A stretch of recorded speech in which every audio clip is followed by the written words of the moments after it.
Bonjour et bonsoir à tous. Bienvenue dans le podcast de Cynthia Enrichissante. Ce podcast, il est fait pour tout le monde. Vous êtes tous la bienvenue. Précédemment, je vous ai proposé quelques livres et que je vous ai dit que j'allais les lire. Mais j'ai une personne qui va les lire à ma place. Écoutez bien en profondeur pour que vous soyez alignés avec les mots qui sont inscrits dans le livre et les passages qui vous intéressent le plus et qui vous ont touché et qui vous ont fait quelque chose. Dites-les-moi en commentaire. L'intelligence du rêve. En présence du rêve. On croit vivre ailleurs que dans ses rêves, mais faisons l'hypothèse inverse. Nous ne les avons jamais quittés, nos rêves nous veillent. Le rêve est pure intelligence, la condition humaine nous invite à l'hospitalité envers ce nouveau rapport au monde qui vient dans le sommeil à notre rencontre. Notre tâche serait de reconnaître qu'il n'est pas seulement le chiffre secret de notre désir, mais qu'en intelligence avec le réel, il instruit notre être dans la nuit de notre sensibilité. Ce que peut le rêve est immense. Réparer, se remémorer, prophétiser, écouter, mettre en garde, terroriser, apaiser, dévoiler, libérer. Et nous permettre d'oublier. Le rêve est un monde singulier de présence. Ce qu'il dépose en nous des êtres vivants ou disparus, animaux, objets, lumière, espace, à la force d'une apparition. La question est de savoir si nous pouvons l'accueillir, atteindre à une proximité avec l'énigme onirique du monde, si nous pouvons admettre ce à quoi le génie du rêve appelle une conversion. Tu cours sur une digue, une vague immense s'avance à l'horizon, la nuit vient.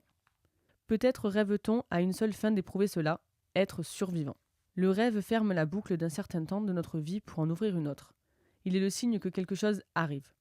Ni seulement présage, ni uniquement valeur de refoulement ayant échappé au bec de la censure, il est porteur de ce continuum de vie dans lequel il est si difficile de se projeter.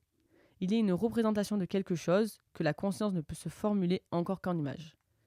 L'univers onirique est frappé de cette étrangeté puisée au cœur de notre réalité. Ce paysage, cette maison, cette personne, oui, je les reconnais et pourtant leur empreinte n'est plus la même.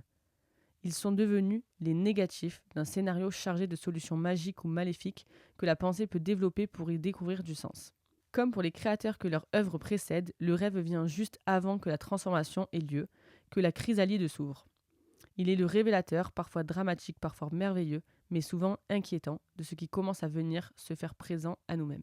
N'est-ce pas l'intelligence du rêve qui fait ressembler notre vie consciente au pas de l'aveugle le long d'une falaise ? Pourquoi n'attendrais-je pas de l'indice du rêve plus que je n'attends d'un degré de conscience chaque jour plus élevé, écrit Breton dans le premier manifeste du surréalisme. Le rêve ne peut-il être appliqué lui aussi à la résolution des questions fondamentales de la vie ?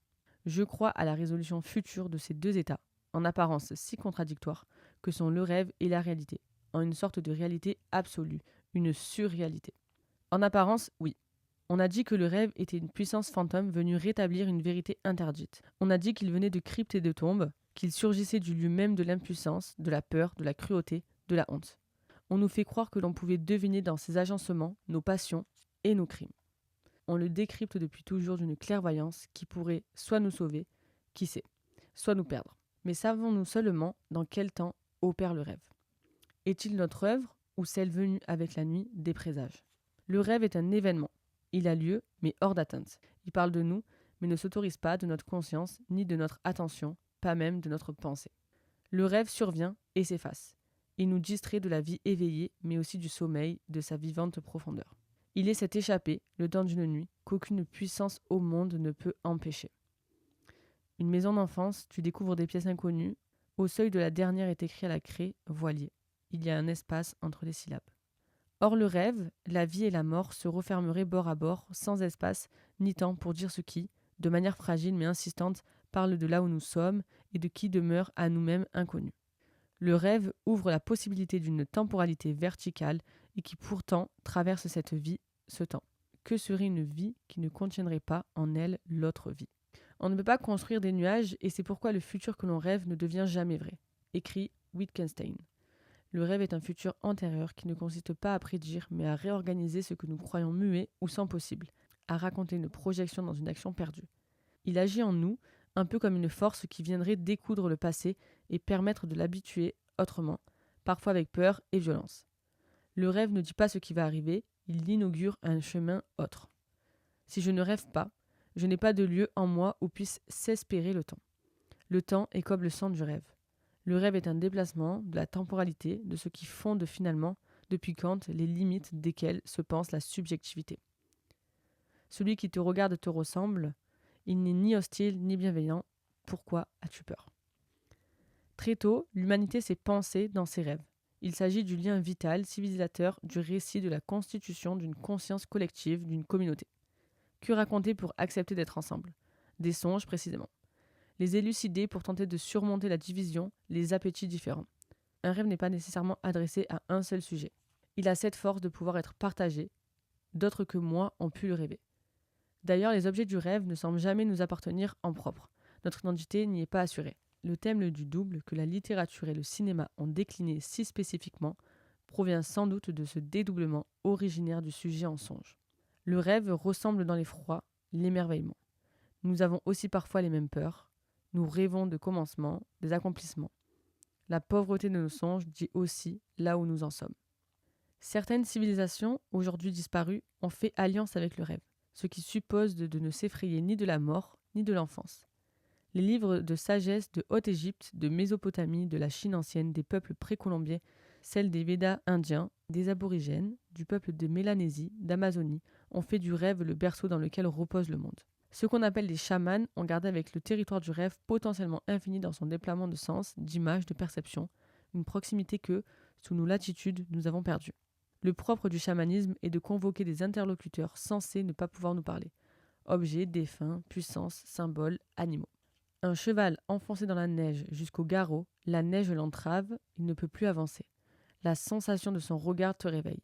Ton père est mort à Rome, à la fin de la guerre. On t'a dit qu'il n'est pas mort de tir ennemi, mais écrasé sous le poids de son cheval. Tu portes son prénom. Qu'en est-il de l'animal qui rêve, de l'arbre qui rêve, de la pierre qui rêve ? Derrida, dans l'un de ses derniers séminaires, se questionnait sur le regard de l'animal. La philosophie et a fortiori la psychanalyse s'est-elle jamais intéressée au rêve de l'animal ? Il infuse en nous, et nous ne voulons rien en savoir. La contrée du songe ne lui est certainement pas inconnue, seulement il garde en lui le mystère de son langage. Lui ne peut raconter ses rêves. L'animal, ce rêveur infinitif, est notre énigme.